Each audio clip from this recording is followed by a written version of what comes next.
नमस्कार मित्रांनो, मी तुमचा मित्र करण वाघमारे. स्वागत करतो तुमचं मिष्टी कट्टामध्ये. तर मित्रांनो, आज आपल्याकडे पुन्हा एकदा आपले सबस्क्रायबर आले आहेत.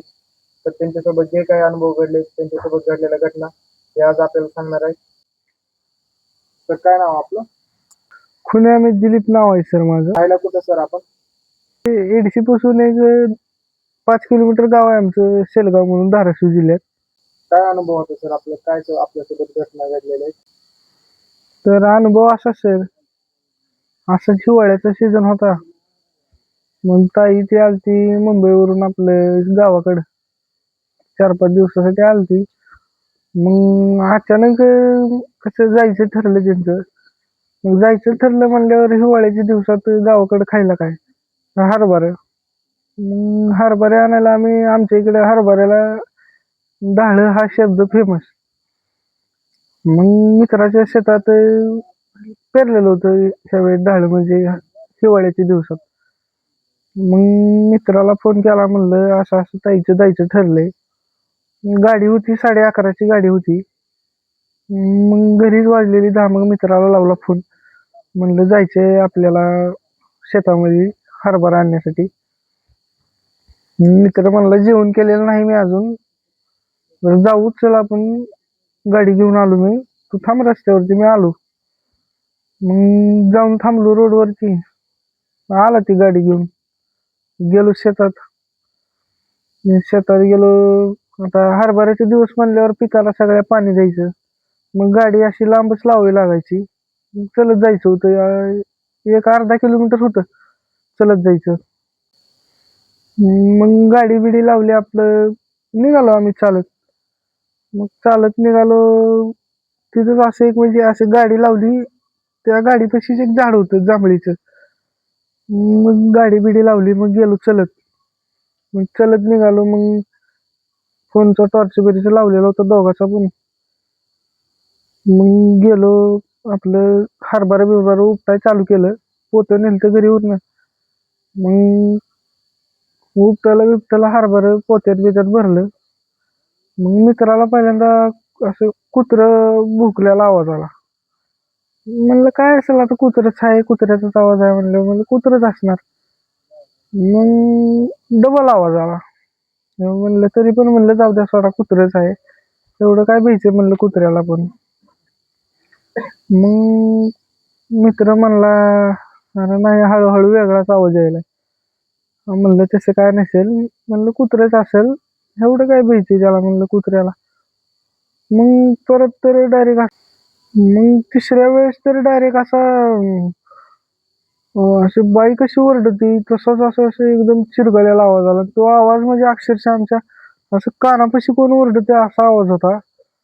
मग आम्हाला दोघांना पण काय असं म्हणजे सुचना गेला. आम्ही दोघं पण एकोणाकडे तोंडाकडे बघायला, म्हणलं काहीतरी विषय आहे 100%.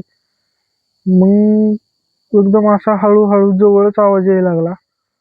मग काय, मित्र म्हणला आता जावं लागतंय, काहीतरी विषय आहे. मग पोतं घेतलं असं खांद्यावरती, दोघं पण सुटलो पळत. पळत सुटलो. अक्षरशः आम्हाला असं मागून कोणीतरी ओढायल्यासारखं एवढं जड चाललं आम्हाला पळायला सुद्धा. वाट कटता कटाना गेली. गाडी आमची कुठं लावली ती सुद्धा सापडाना गेली लवकर. आणि हिवाळा म्हणलं की ऊसाचा सीझन, ऊस पण असते कड्याने सगळा ऊस. वाट तर काय कटना गेली, ऊसाला पाणी दिलेलं सगळं, त्याच्यातून पळायचं, बांधाबांधानी कसं पळायचं म्हणलं. मग मित्र म्हणला ही पोतं टाकीतच आपण जाऊ असंच पळत. आता गाडी पण सापडना, इकडून तिकडं तिकडून इकडं, कुठून बी पळू द्या त्याच जागेवर येत होतो आम्ही. कुठून बी कसं बी पळू द्या त्याच जागेवर येत होतो. मग मित्र म्हणला काहीतरी विषय आहे. दोघाला पण काहीतरी कळना गेलं आम्हाला दोघाला पण. दोघं पण तसंच पळत होतो येड्यावनी. शेवटला गाडी दिसली आम्हाला, म्हणजे ते म्हणत नाहीत का ती एखादी झुळूक असते लय ना 5-10 मिनिटाची. मग मित्रांनो आम्ही गाडीवरती बसलो. गाडी दिसल्यानंतर गाडीवरती बसलो, ती पोतं बितं तिथंच ठेवलं. मग तसंच घरी आलो आम्ही. घरी आलो.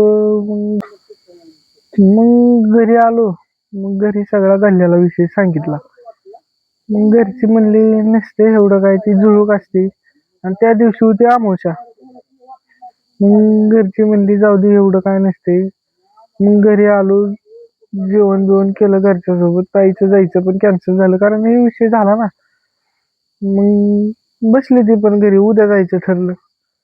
मग जायचं ठरलं, गाडीवाल्याला फोन ते लावला, म्हणलं आज काही येणं होत नाही, म्हणलं उद्या 100% बसतो आम्ही गाडीला. मग घरी आलो, जेवण बिवण केलं सगळ्यासोबत. पण मनात तीच भीती, काय झोप पण लागणार रात्री. कशी तरी 11, 12, 1, 12:30 वाजता झोप लागली 2-2:30च्या दरम्यान. त्याच जागेवर मला असं एक स्वप्न पडलं. स्वप्न म्हणजे असं होतं, 2 हातात बाजारच्या पिशव्या, लाल कलरची साडी, असा टिका बिका लावलेला, आणि आम्ही जिथून पळत होतो तिथलाच विषय, म्हणजे ती म्हणजे सेम तसंच जिथं आम्ही म्हणजे कुठून बी पळून जिथं ज्या ठिकाणी येत होतो तिथंच ती बाई म्हणजे असं बाजारच्या पिशव्या बिशव्या घेऊन थांबली होती. दिसायला ती म्हणजे असं सुंदर होती बाई ती. मग काय लाल साडी होती, असा टिका लावलेला, केस बिस अशी सोडलेली. मग परत ती म्हणजे लेडीज असं म्हणाली स्वप्नात, की मला का सोडून गेलास तू, मला का सोडून गेलास, मला परत ये न्यायला, असं मला परत ये. मग मी अचानक असं झोपीत डुचकून उठलो आणि ओरडलो मोठ्यानं. मग घरची पण उठली ना माझ्या आवाजामुळे, मग मोठ्यानं ओरडलो होतो. मग घरची म्हणली जाऊ दे काय नसते, उद्या आपण जाऊ, मग गावात एक म्हातारी बघती तिच्याकडे जाऊ. मग सकाळी म्हणजे तेव्हापासून मला ते स्वप्न पडल्यापासून रातभर झोप नाही. सकाळी उठल्या उठल्या म्हणजे घरची सगळी उठली उठली मग गेलो त्या बाईकडं. मग बाईकडे गेलो, तिनं काय ना अंगारा बिंगारा लावला. म्हणजे ती बाई बघत होती, म्हणजे तिला सगळं कळत होतं. मग अंगारा बिंगारा लावला त्यांनी मला. त्यांनी असं सांगितलं की त्या जागेवर रात्री अमावस्याला ती बाई येते म्हणजे येते, आणि त्या शेतामध्ये म्हणजे ती मेल्यानंतर तिला जाळलेलं आहे. त्या आम्ही शेतात गेलतो ना, त्याच्या शेजारच्या शेतात त्या बाईला जाळलेलं आहे तिथं. आणि तिची काहीतरी इच्छा होती ती पूर्ण झालेली नाही, म्हणून ते असं लोकांना त्रास देते. अंगारा लावला तरी पण काय फरक नाही. मग दवाखान्यात गेलो. मग दवाखान्यात आलो, असली ताप बीप आली होती बेकार. मग दवाखान्यात गेलो, मग जरा पडला थोडा फरक. 2 दिवस तर आजारीच होतो. मग दवाखान्यात गेलो, दवाखान्यात पण काय फरक पडेना गेला. मग त्या म्हातारीने सांगितलं होतं शनिवारी त्या दिशेने असा उतारा टाका. उतार्यात म्हणजे असं निवळ कुरवड्या भात आपलं टाका म्हणली होती.